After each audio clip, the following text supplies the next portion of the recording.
여성분들 같은 운동을 해도 어떤 날은 몸이 가볍고 어떤 날은 유난히 힘든 적 있죠? 저에게도 많은 여성분들이 이렇게 말합니다. 어제는 스쿼트 10개 3세트도 거뜬했는데 오늘은 1세트도 힘들어요. 운동은 똑같이 했는데 이번 주는 살이 더 찐 것 같아요. 생리 전에는 배도 붓고 다리도 무거워서 운동하기 싫은데 오늘은 그냥 쉬면 안 될까요? 사실 이런 데에는 이유가 있어요. 바로 생리 주기 때문에 그런 건데요. 주기에 따라 호르몬이 바뀌고 그 변화 때문에 여성의 몸은 매일, 매주, 그리고 매달 달라집니다. 그러니 당연하게도 운동 효과나 퍼포먼스는 달라질 수밖에 없죠. 물론 일부 학계에서는 이런 내용에 대해 반박하기도 했어요. 생리 주기 단계가 바뀌어도 퍼포먼스에 영향을 주지 않는다거나 개인의 감정이나 느낌과 상관없이 생리 주기가 실제 퍼포먼스에 크게 영향이 없다는 식이죠. 하지만 이런 주장에 더 많은 논문들이 반박하고 있습니다. 여성 호르몬은 주기별로 변동하며 이러한 변화가 생리적 반응에 상당한 영향을 준다거나 여성의 운동 퍼포먼스는 주기 내내 일정하지 않아 단계에 따라 퍼포먼스가 향상되거나 하락할 수 있다거나 생리 주기 단계에 따라 운동 수행에 영향을 줄 수 있으며 여포기와 황체기 사이 신진대사나 운동 후 회복 차이가 나타난다는 근거가 있다고 밝히고 있죠. 확실하게 정설로 밝혀진 것은 첫째, 생리 주기에 따라 호르몬은 분명히 변하고 둘째, 이 호르몬은 에스트로겐, 프로게스테론인데 이들은 신진대사, 체온 조절, 그리고 피로 회복에 관여한다는 것. 셋째, 이 호르몬들은 사람에 따라 많이 나올 수도 적게 나올 수도 있기 때문에 넷째, 운동 퍼포먼스에 개인차가 존재한다는 거죠. 어쨌건 여러분이 느껴왔던 감정이나 느낌은 진짜잖아요? 그러한 상태에서 똑같은 루틴, 특히 주 단위로 정해진 분할 루틴만 반복한다? 이건 몸의 리듬을 무시하는 거죠. 오늘 영상 끝까지 보시면 아실 겁니다. 생리 주기 운동이 뭔지, 그리고 기존 주 단위 운동이 아닌 본인만의 루틴을 설계하는 방법을요. 이 원리를 알게 되면 내 몸이 왜 이럴까 하는 혼란은 더 이상 겪지 않으실 겁니다. 이제 매달 또는 매 주기마다 본인 몸 상태에 맞춰 최적의 운동 루틴을 스스로 짤 수 있게 될 거예요.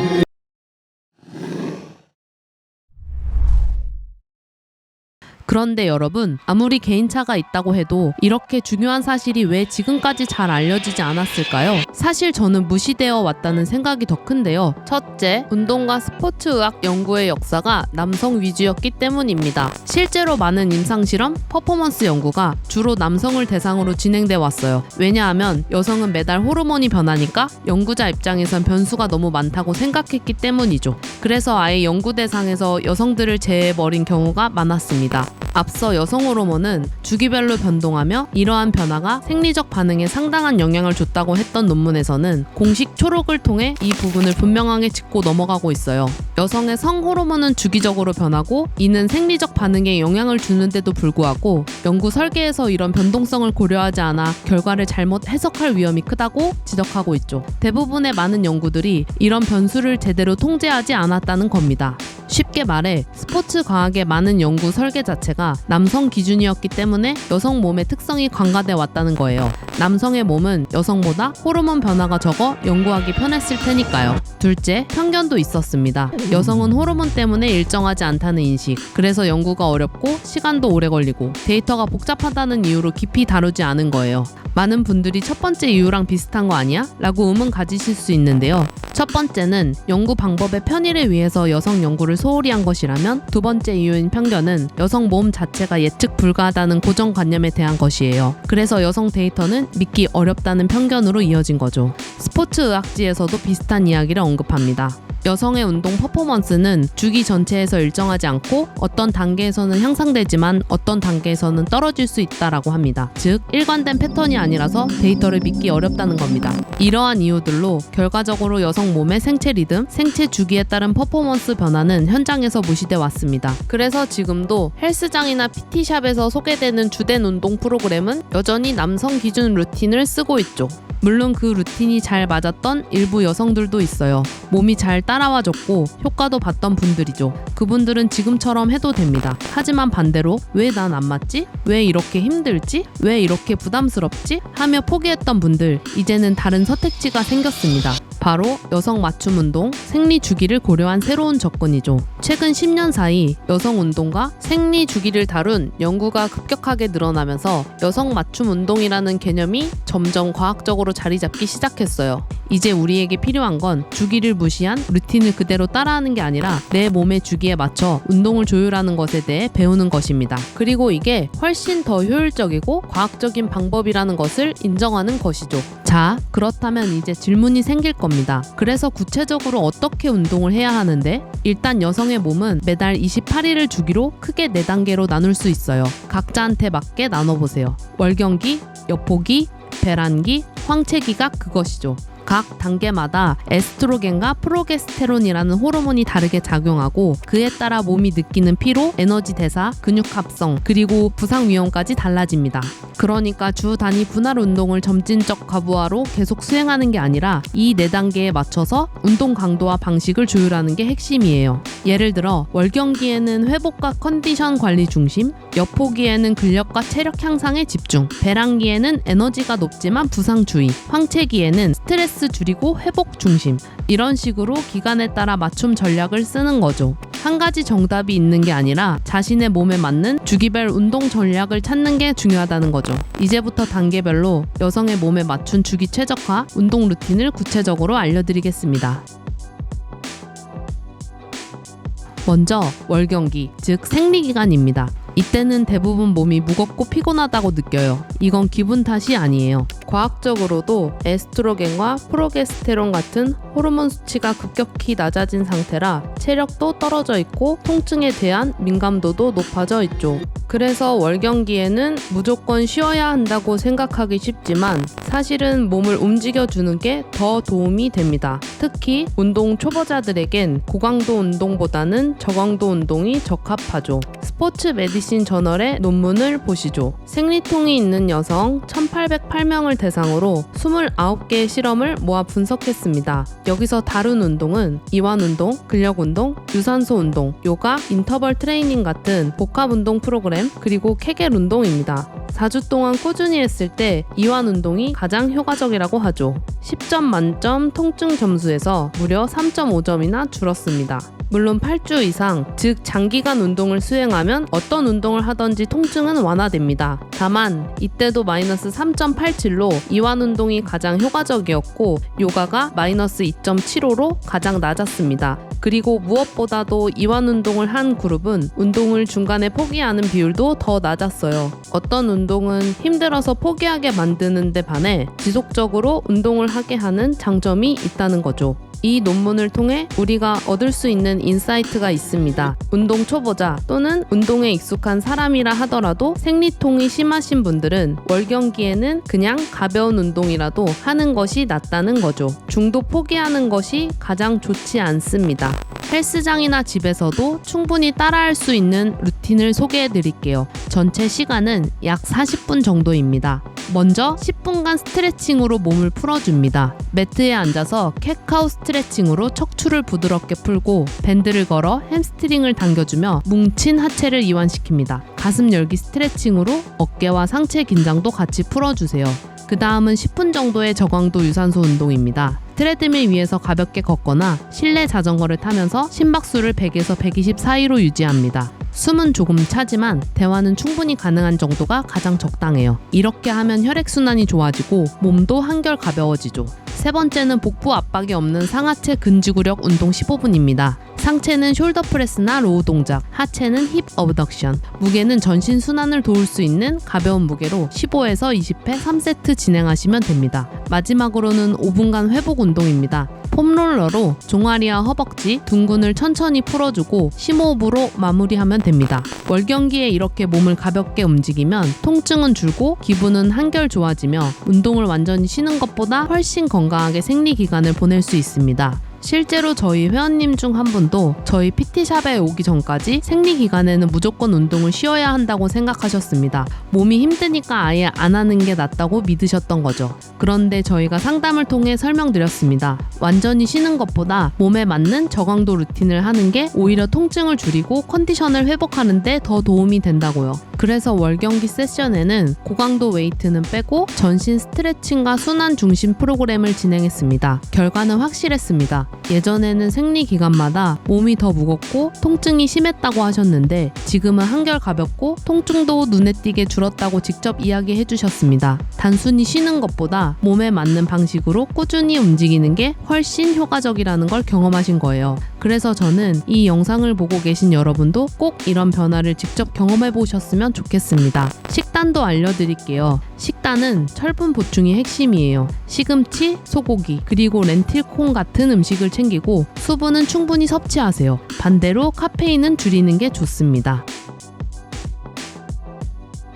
다음은 엿보기. 생리 직후부터 배란 전까지 약 2주간입니다. 이때는 에스트로겐이 점차 상승하면서 몸에 활력이 돌고 근육 합성과 에너지 대사가 가장 활발해지는 시기예요. 스프링거 플러스 저널에 실린 연구에 따르면 엿보기에 근력 운동을 했을 때 황체기에 맞춘 운동보다 근력 향상, 근육 크기 증가, 특히 빠른 근섬유 발달 효과가 더 크다는 것을 보여줬다고 하죠. 또 규칙적인 생리 주기를 가진 여성들은 자신의 생리 주기에 맞춰 운동 계획을 세우는 것이 효과적이라고 합니다.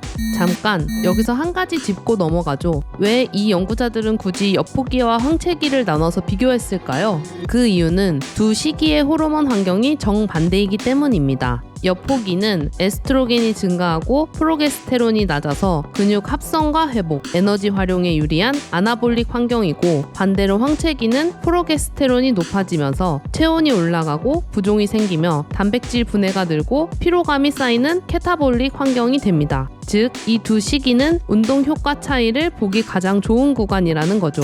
그런데 가끔 이런 말을 하는 사람들이 있습니다. 굳이 생리 주기에 맞춰 운동을 나눌 필요가 있나? 그냥 똑같이 하면 되지 않나? 라고요. 하지만 이번 논문에서 보셨듯 연구자들이 실제로 엿보기와 황체기를 비교한 이유가 있습니다. 같은 운동이라도 몸이 받아들이는 방식은 결국 호르몬이 결정하기 때문이죠. 따라서 주기에 맞춘 운동은 불필요하다는 주장은 호르몬 차이에 따른 과학적 데이터를 무시하는 얘기가 되는 겁니다. 다시 돌아와서 저희가 추천드리는 루틴 알려드리겠습니다. 전체 시간은 약 50분에서 1시간 정도예요. 먼저 10분간 준비 운동으로 몸을 깨워주세요. 레그 스윙이나 런지 트위스트 같은 가벼운 스트레칭으로 관절 가동 범위를 넓히고 혈액순환을 높여줍니다. 그 다음은 30분 정도 근력 운동이에요. 하체와 상체를 고르게 잡아주는 게 좋습니다. 하체는 스쿼트, 루마니안 데드리프트, 레그 프레스, 상체는 벤치프레스, 시티드 로우, 숄더 프레스. 무게는 중량을 어느 정도 올려서 12에서 15회 반복이 가능한 수준으로 3세트 진행하시면 되는데요. 엿보기는 몸이 강해져 있으니 평소보다 한두 단계 강도를 높여도 괜찮습니다. 그 다음은 15분 정도의 인터벌 유산소입니다. 트레드밀에서 30초 빠르게 달리고 30초 걷기를 반복하거나 실내 자전거에서 고강도 저강도를 번갈아 하는 방식입니다. 짧지만 강하게 심폐지구력을 올리는 데 효과적이죠. 마지막으로 5에서 10분간의 코어 운동과 마무리 스트레칭입니다. 사이드 플랭크나 마운틴 클라이머 같은 코어 운동으로 마무리하고 간단한 스트레칭으로 근육 긴장을 풀어주세요. 실제로 저희 회원님 중에 엿보기에 강도 있는 웨이트와 인터벌 유산소를 조합했을 때 체지방 감량 속도는 2배, 근육 증가율은 1.5배 더 높았던 사례도 있습니다. 바로 이 시기를 놓치면 안 되는 이유죠. 엿보기 때의 식단은 단백질과 탄수화물 위주로 드시되 타이밍도 신경 써주시면 좋습니다. 운동 직후 단백질 쉐이크와 바나나 또는 닭가슴살과 고구마 같이 빠르게 회복을 시켜주는 음식 조합이 좋아요. 다음은 배란기입니다. 보통 생리주기 15일차부터 17일차 전후의 시기예요. 각자 언제인지 가늠해 보시길 바랍니다. 이때는 에스트로겐이 최고조에 올라서 몸에 활력은 넘치고 컨디션도 좋아요. 하지만 동시에 인대가 느슨해지고 관절 안전성이 떨어져 부상 위험이 높아지는 단계입니다. 최근 클린메드에서 발표된 의학 저널에 따르면 에스트로겐이 급격히 올라갈 때 무릎 관절이 느슨해지는 현상도 함께 나타났다고 합니다. 특히 에스트로겐이 올라간 뒤 약 2에서 3일 정도 지나면 이 느슨함의 정도가 더 커지는데 이 시기의 인대는 평소에 하중을 제대로 버티지 못해 부상 위험이 가장 높아질 수 있는 시점이라고 하죠. 그래서 이 시기에는 무리해서 무게를 높이는 것보다는 안정성과 코어 중심 훈련이 핵심이죠. 루틴 알려드릴게요. 전체 시간은 약 45분 정도면 충분합니다. 먼저 10분간 워밍업과 스트레칭입니다. 밴드 스트레칭, 고관절 회전, 가벼운 스텝 동작으로 관절을 안정시켜주세요. 그 다음은 20분간 안정화 밸런스 훈련입니다. 싱글 레그 데드리프트, 그리고 밸런스 패드 위에서 스쿼트 같은 동작으로 균형과 관절 지지력을 키워줍니다. 세 번째는 10에서 15분간 코어 운동입니다. 플랭크, 사이드 플랭크, 그리고 브릿지 같은 동작을 30초에서 1분씩 반복합니다. 이렇게 하면 복부와 골반이 안정되면서 부상 위험이 줄어듭니다. 마지막으로는 5분 회복 운동입니다. 폼롤러로 허벅지와 종아리를 천천히 풀고 호흡을 가다듬으면서 운동을 마무리하시면 돼요. PT 상담을 오신 한 회원님은 배란기 때 혼자서 점프 스쿼트 같은 고강도 하체 운동을 하시다가 무릎 통증이 심해져서 저희 샵을 찾으셨습니다. 저희가 상태를 확인하고 말씀드렸어요. 배란기에는 에너지가 넘쳐서 뭐든 할 수 있을 것 같지만 관절이 불안정해져서 부상 위험이 가장 높은 시기입니다. 그래서 루틴을 바꿔드렸습니다. 무거운 하체 웨이트 대신 코어 강화, 밸런스 훈련, 그리고 저강도 유산소 중심으로 세션을 구성했죠. 몇 주가 지나고 그 회원님의 퍼포먼스는 이전보다 더 좋아졌어요. 예전처럼 힘난다고 무리하지 않고 안정성을 챙기니까 부상 없이 꾸준히 향상된 거죠. 그래서 저는 이 시기를 설명할 때 항상 강조합니다. 배란기는 더 강하게가 아니라 더 안정적으로 라는 키워드를 꼭 기억하셔야 한다고요. 식단은 항염식품을 챙기는 게 좋은데요. 연어, 아보카도, 올리브오일 같은 건강한 지방은 관절 보호에 도움을 줍니다. 또 비타민C나 비타민 E가 풍부한 키위, 아몬드 같은 음식은 회복력 강화에 좋습니다.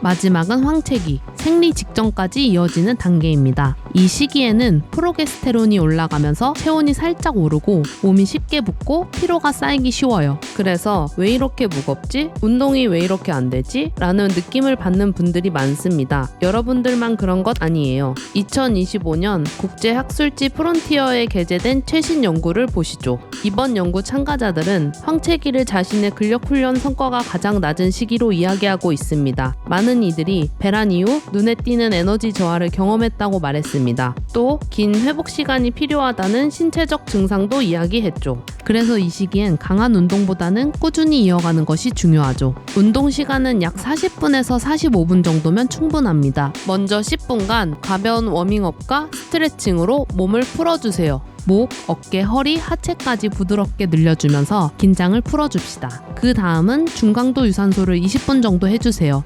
트레드밀에서 빠르지 않은 속도로 걷거나 실내 자전거를 천천히 밟으면서 심박수를 120에서 140 사이로 유지합니다. 숨은 차지만 억지로 버티는 느낌은 들지 않을 정도가 좋아요. 이렇게 하면 혈액순환이 좋아지고 붓기도 완화됩니다. 세 번째는 10분간 코어 안정화와 호흡 교정입니다. 데드버그, 그리고 브릿지 같은 간단한 코어 운동, 그리고 복식 호흡을 통해 긴장을 낮추고 몸의 중심을 바로 잡아줍니다. 마지막으로는 5분간 폼롤러 회복입니다. 허벅지와 종아리, 그리고 둥근을 천천히 풀어주면서 근육 뭉침을 해소하세요. 황체기의 핵심은 밀어붙이는 것이 아니라 지속하는 것입니다. 회복과 컨디셔닝을 잘해둬야 다음 사이클에서 다시 강하게 나아갈 수 있어요. 식단은 붓기를 줄이는 게 핵심이에요. 칼륨이 많은 바나나, 아보카도, 아몬드 같은 음식, 그리고 기분 변화를 완화하는 트립토판 성분이 들어있는 두부, 닭가슴살, 견과류도 좋아요. 황체기가 지나면 다시 월경기가 찾아오면서 새로운 사이클이 시작됩니다. 여성의 몸은 이런 식으로 매달 하나의 리듬을 반복하는 거예요. 정리하면 표와 같이 정리할 수 있습니다. 키워드로 알아두면 조금 더 편합니다. 월경기는 회복 중심, 여포기는 운동 황금기, 근력과 체력 향상 도전, 배란기는 안정성 위주, 하지만 부상 주의, 황체기는 붓기 및 피로관리, 꾸준함 유지입니다. 이렇게 한 사이클을 나눌 수 있어요. 하지만 꼭 아셔야 할 게 있습니다. 이건 어디까지나 하나의 예시 사이클일 뿐이에요. 두 번째, 세 번째 사이클로 넘어가면서 몸이 점점 운동에 익숙해지면 그때부터는 강도를 조금씩 올려주는 것, 바로 그게 핵심입니다. 예를 들어 운동 초보이면서 생리통이 심한 분이라면 첫 번째 사이클은 가볍게 이완 운동부터 시작하세요. 그리고 다음 사이클에는 컨디션이 가장 좋은 여포기에 밸런스 운동이나 근력 운동을 조금 섞어보는 거죠. 그 다음 세 번째 사이클부터는 본격적으로 운동 강도를 늘려가 보세요. 설명란과 댓글란에 제가 생리 주기별 운동 루틴표를 올려둘 테니 각자 상황에 맞는 루틴을 직접 만들어 보세요. 결국 결론은 하나입니다. 운동은 무조건 많이 혹은 무조건 점진적 과부하가 중요한 게 아닙니다. 본인 몸에 맞는 방식으로 매 생리 주기 사이클마다 점진적으로 강도를 늘려가며 꾸준히 이어가는 것이 가장 중요합니다. 그리고 주기 맞춤 훈련을 시작하면 왜 난 안 되지? 라는 자책이 사라지고 내 몸에 맞는 길이 있구나 라는 자신감을 얻게 되실 거예요. 앞으로 여러분이 짜는 루틴은 주 단위가 아닌 생리 주기 단위로, 즉 내 몸의 리듬에 맞춘 주기별 루틴이 되어야 합니다. 여러분, 이제 아시겠죠? 살이 안 빠지고 운동이 힘들었던 게 의지 부족 때문이 아니었습니다. 바로 몸의 리듬을 무시했기 때문이에요. 여성의 몸은 매달 바뀌고 그 주기마다 운동 효과도 달라집니다. 그러니까 내 몸에 맞는 운동법을 찾는 게 훨씬 현명한 방법이죠. 오늘 알려드린 것처럼 월경기엔 회복과 컨디셔닝, 여포기엔 근력과 체력 향상, 배란기엔 안정성과 코어, 황체기엔 회복과 지속성. 이 4단계만 기억하면 여러분은 이미 자신의 몸에 맞는 최적 루틴을 만들 수 있습니다. 이제 운동은 무작정 따라하는 게 아니라 내 몸의 주기를 존중하면서 조율하는 시대입니다. 이게 바로 가장 효율적이고 가장 과학적인 운동법이에요. 여러분도 이번 달부터 자신의 몸 리듬에 맞는 루틴을 직접 실천해보세요. 분명히 달라진 몸과 마음을 경험하게 되실 겁니다.